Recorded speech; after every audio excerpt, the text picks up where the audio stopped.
Welcome in, welcome back, or welcome to my channel. If you're new here, either way, I am just glad you decided to click in and see what I have to say. I hope it speaks. I hope you pull up a seat. I hope you stick around for a while.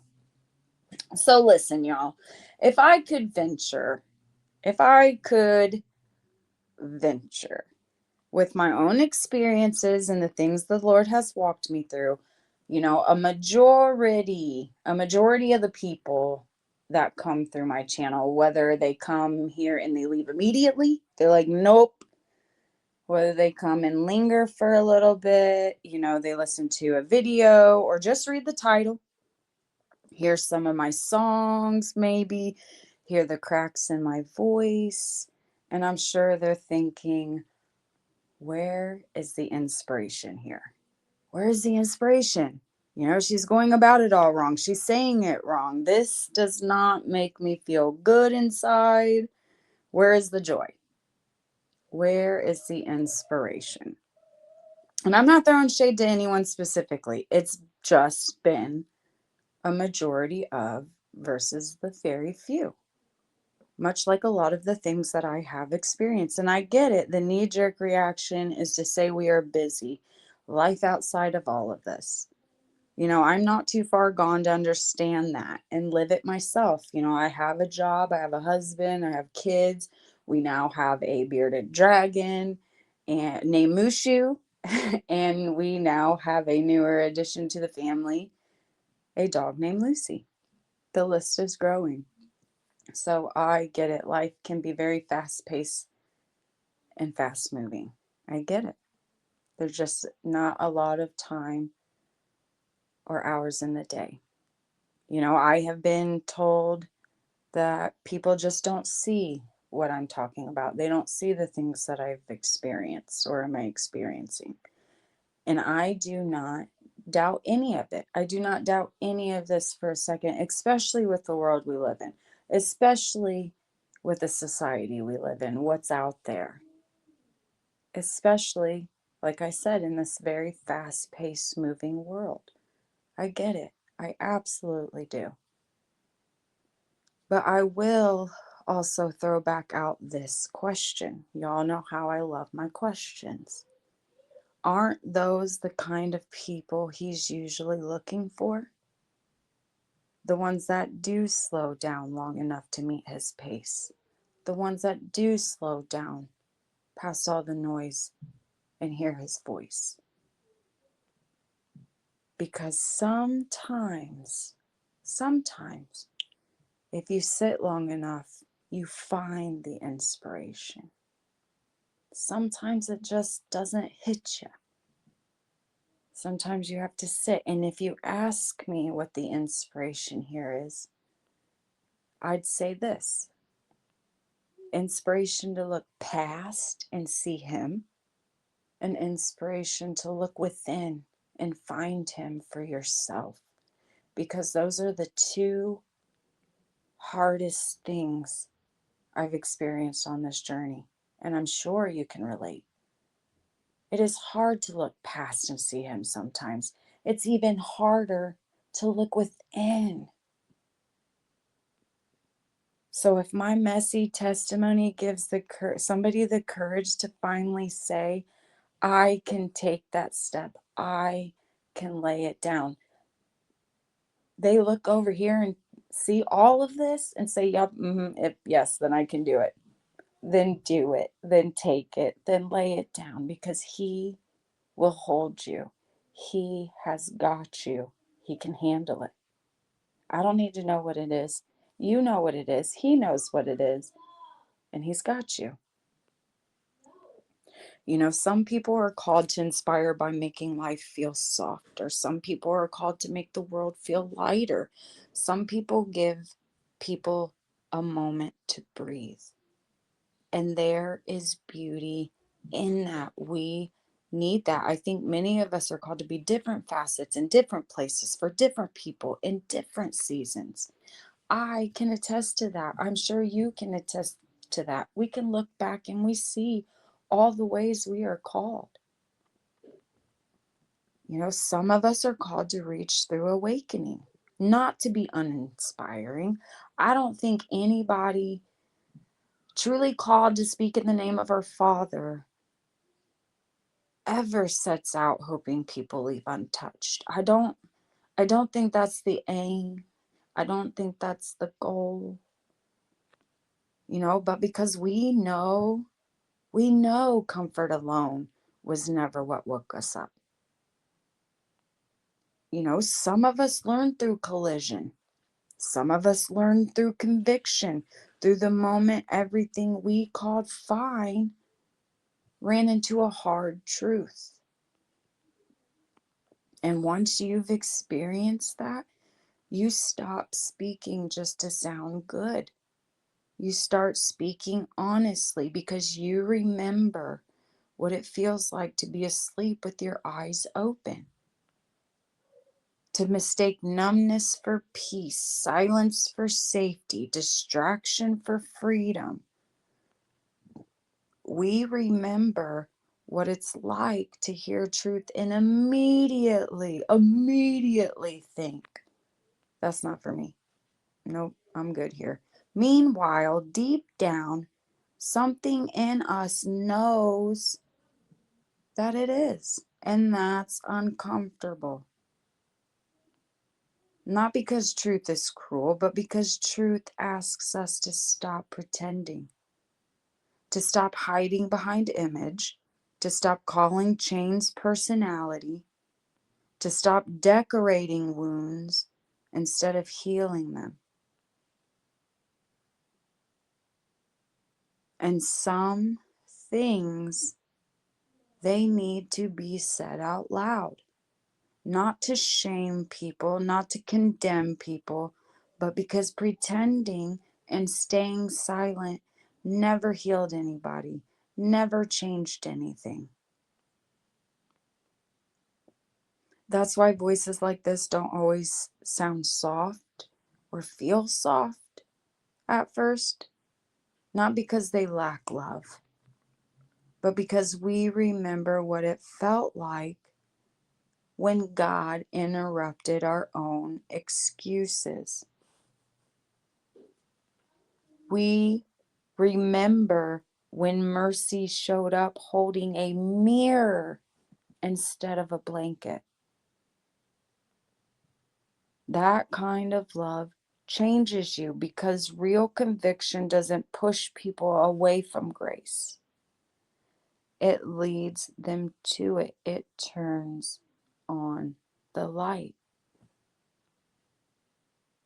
Not so people can sit in shame, but so they can finally see what's been keeping them bound, because God doesn't reveal things to destroy us. He reveals them so they can finally lose the power they have had over us. How many of us can look back and see things we didn't even know had power over us, things we thought were normal? And then He walks us through and we look back.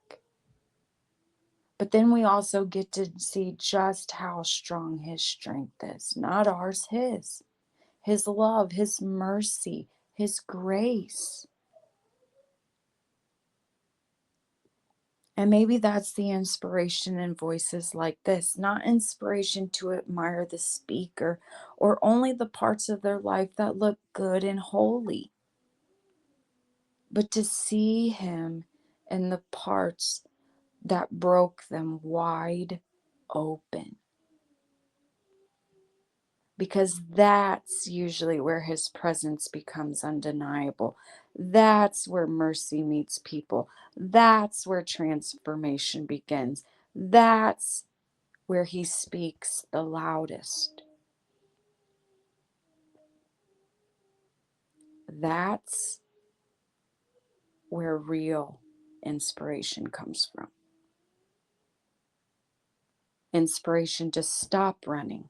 Inspiration to finally sit long enough to let God show you what you've been protecting instead of surrendering. Because let's be honest. Let's be honest. Deep down, most of us, we already know. We know the habits. We know the bitterness, the pride, the distraction, the image, the excuses. We know the thing he's been pressing on for a long time. We know. And conviction, real conviction, is the moment we stop fighting to keep it. Even when it costs our comfort, even when it changes relationships, even when nobody else understands, even when our flesh wants to justify it.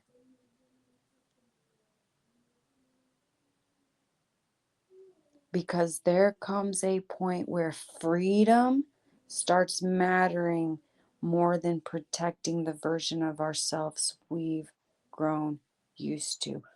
Freedom, his freedom, the chains falling off kind of freedom, starts mattering more than protecting the version of ourselves that we have grown used to.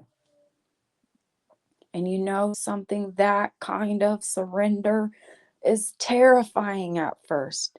Terrifying. Until you realize somehow it's also where peace starts to begin.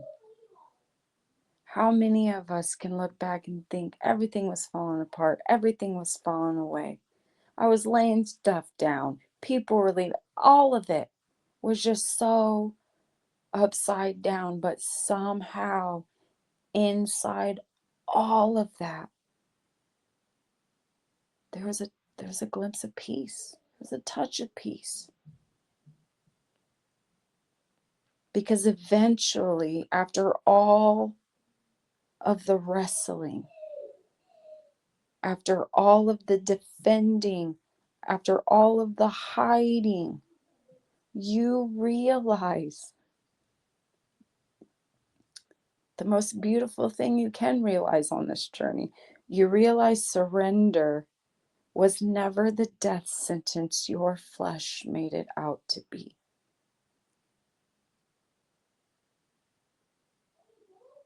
Surrender is never the death sentence we make it out to be. Our flesh makes it out to be.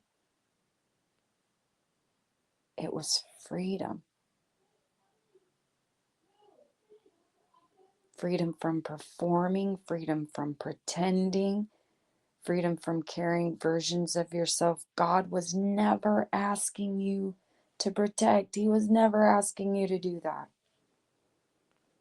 And slowly, you begin to breathe again. And not only breathe again, you start to breathe different. Not because life became perfect, but because there's peace, true peace, in finally being honest before Him.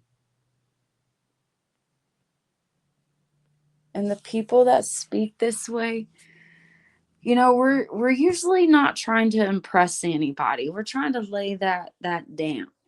We're just trying to lay that on down. The people pleasing, the image, the performance, the parts of us that want to protect ourselves and protect what everybody sees of us.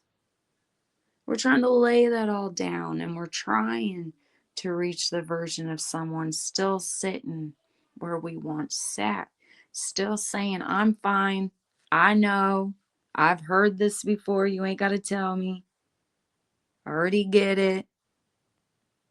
Not realizing how much freedom still awaits for them. So no, no, this kind of inspiration won't always feel comfortable necessarily, but it will feel real. It will feel like someone opening the curtains in a room that's been dim for far too long. Far too long. And there are people right now who don't need another polished quote that leaves them unchanged. There are people that do. They need those quotes, and it does be changing them. But some people, they need honesty. They need truth with mercy attached to it. Because that's the real battle. Truth with mercy attached to it. And it's not easy.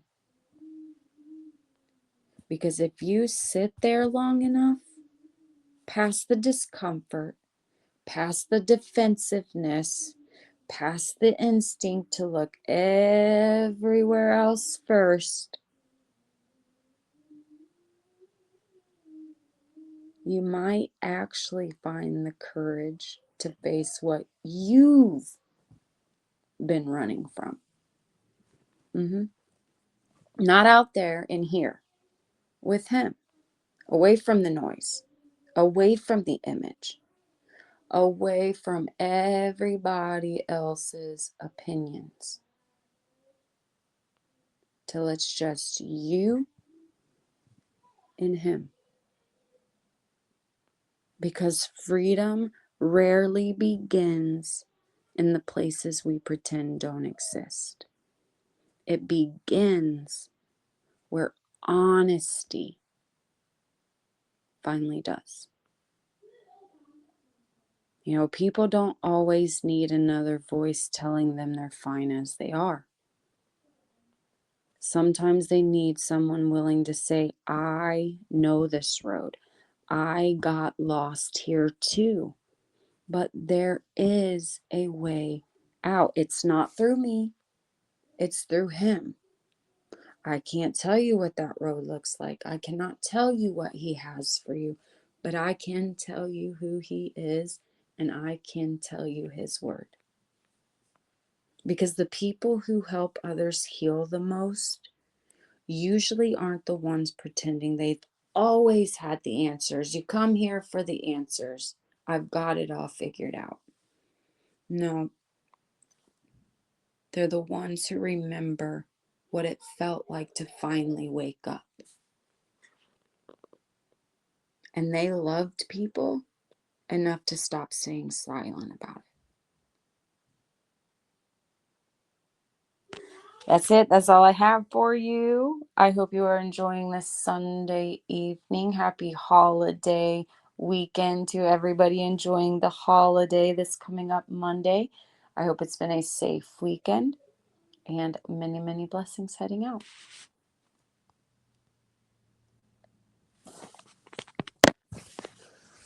That's going